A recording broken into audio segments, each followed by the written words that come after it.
Šitą istoriją prilygsta praktiškai Epšteino dokumentams, kai kažkas paima ir nutekina informaciją, kur yra ypatingai saugi, ne, turi užtikrinti.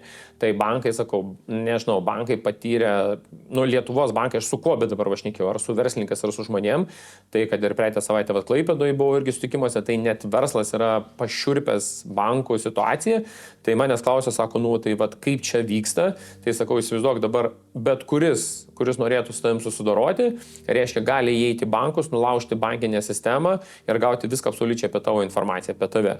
Tai įsivaizduokit, kokiam pavojui bankai pastatė Lietuvos gyventojais ir kaip bankai neužtikrina duomenų apsaugos. Reiškia, Lietuvos bankų klientų duomenis gali panaudoti bet kuris hakeris nulaužti ir juos paimti. Reiškia, antiek Lietuvos bankai neužtikrina žmonių duomenų saugumo, kad jie gali būti naudoja kaip nori, paimami kaip norima ir panašiai. Supraskite, čia yra smūgis suduotas bankams. Jeigu dar bankai čia atrodo, kad jiems viskas yra čia, it's okay, tai man tai čia nėra ok ir aš manau, kad komunikacinė prasme šitas burbulas augs ir ateinančiuose rinkimų laikotarpį šita tema bus numeris 1, kad bankai Lietuvoje yra nepatikimi dėl asmens duomenų apsaugos įstatymo.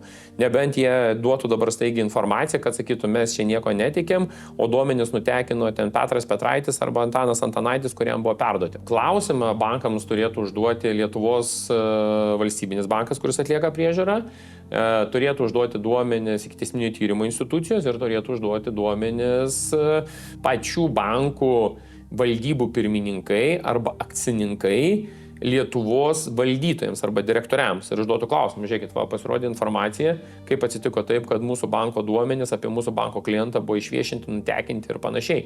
Tai kas gali garantuotas, kad prisidengiant mafiją yra paimamas apie įmonių atsiskaitomasias sąskaitas, matoma, kokiem įmonių prekių tiekėjams yra sumokama, tada žinoma, kiek kainuoja prekė ir tada tu pradedi daryti antikonkurencinę veiklą, tada tu gali dempinguoti kainas ir panašiai. Jūs įsivaizduokit, kad čia yra sprogo burbulas, kur man nesuvokiama. Ir, pavyzdžiui, šiandien asmens duomenų apsaugos įstatymas ir apsaugos institucija, jinai turėjo pati pirmoji vieta iškart pradėti tyrimą, nes tai yra vieša. Ir reikia nepamiršti vieną dalyką, kad yra tam tikrų žurnalistų, kurie yra labai padorūs ir labai dirba savo darbą kaip žurnalistai ir jie sąžiningi valstybė yra, bet yra žurnalistų, kurie prekiavo duomenimis ir panašias irgi informacija, kada ištraukiama apie įmonės, juridinius asmenys, svarbia jautri informacija, jinai perparduodama, parduodama kažkam kitam ar duodama kaip pavyzdys ir mes nežinom, kiek tokių yra duomenų. Vienam buvo, kuris duomenis perdavė, tai buvo pradėtas, nežinau, ar pradėtas ar nepradėtas ikiteisminis tyrimas, buvo išmestas iš Delfio iš 15 minučių, dabar bijau sumeluoti